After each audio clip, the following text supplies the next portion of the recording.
बिहार की राजनीति में जातीय समीकरणों के इर्द गिर्द घूमती रही है। पंचायत चुनाव से लेकर लोकसभा चुनाव तक यादव, कुर्मी, मुसलमान, राजपूत और दलित वोट बैंक की चर्चा खूब होती है। लेकिन कुशवाहा यानी कोयरी समाज का राजनीतिक महत्व भी किसी से कम नहीं है। इतिहास गवाह है कि जब जब कुशवाहा वोटर एकजुटता दिखाई, बिहार में सत्ता की तस्वीर बदल गई। 90 के दशक में लालू यादव के MY यानी मुस्लिम यादव समीकरण के साथ कुशवाहा वोट बैंक भी था। नीतीश कुमार भी इसे अपना पारंपरिक आधार मानते रहे हैं। इस बार NDA महागठबंधन और उपेंद्र कुशवाहा जैसे क्षेत्रीय क्षत्रिय इस समाज के वोट बैंक पर दावा ठोक रहे हैं। इस बीच बिहार विधानसभा चुनाव जैसे जैसे नजदीक आ रहे हैं, NDA महागठबंधन और छोटे दल सभी इस वोट बैंक को साधने की कोशिश में जुटे हुए हैं। सवाल यही है कि आखिर 6 में से 7% वोट किसके खाते में जाएगा। बिहार की कुल आबादी में कुशवाहा समाज की हिस्सेदारी 6 से 7% मानी जाती है। 243 विधानसभा सीटों में से करीब 35 से 40 सीटें पर इनकी निर्णायक पकड़ है।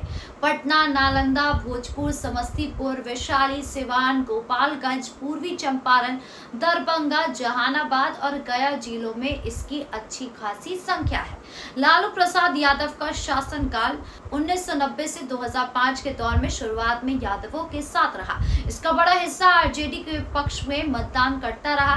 नीतीश कुमार के दौर में यानी 2005 से अब तक कुर्मी जाति और OBC वोटों का बड़ा हिस्सा उन्हें अपनी ओर खींच रहा है। कुशवाहा समाज का एक बड़ा वर्ग भी JDU के साथ है। लोकसभा चुनाव 2014 में NDA के साथ रहते हुए उपेंद्र कुशवाहा ने इस वोट बैंक को BJP गठबंधन की ओर मोड़ने में अहम भूमिका निभाई थी।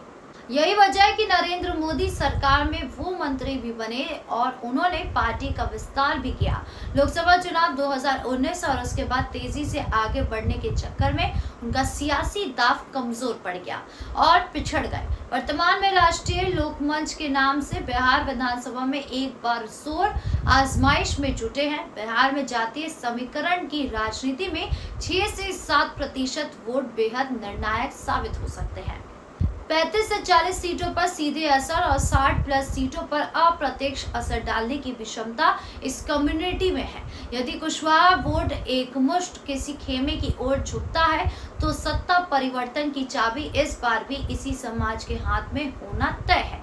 फिर कुशवाहा समाज का वोट बैंक बिहार की राजनीति का साइलेंट गेम चेंजर है। साल 2014 और 2019 लोकसभा चुनाव में भारतीय जनता पार्टी ने भी कुशवाहा वोटों के एक बड़े हिस्से को अपने पक्ष में करने में कामयाबी हासिल की थी। बिहार विधानसभा चुनाव 2025 में भी NDA इस समाज को साधने की रणनीति में जुटा हुआ है। अब किस पूरे मामले को लेकर क्या राय है, कमेंट बॉक्स में जरूर बताएं। धन्यवाद।